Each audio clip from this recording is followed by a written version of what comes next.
आज तूप बनवताना माझ्याकडनं एक अशी चूक झाली ना की ती माझी चूक माझ्यावरच भारी पडली. पण ती कशी तीच तुम्हाला शेवटी सांगतेच. तर काल रात्री मी फ्रीजमधनं माझं तूप बनवण्यासाठी मिश्रण बाहेर काढून ठेवलं. रात्रभर ते बाहेर ठेवलं आणि सकाळी त्यामध्ये थोडंसं लिंबाचं विरजण घातलं.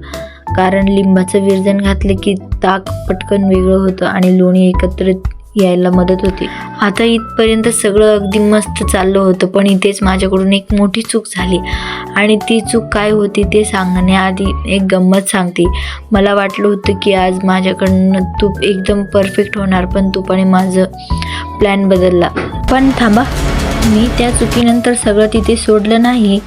त्यात मिश्रणापासून ते पूर्ण तूप तयार होईपर्यंत ते नेमकं कसं केलं आणि माझी मोठी चूक काय होती हे मी तुम्हाला उद्याच्या व्लॉगमध्ये पूर्ण दाखवणार आहे. त्यामुळे व्लॉग नक्की बघा.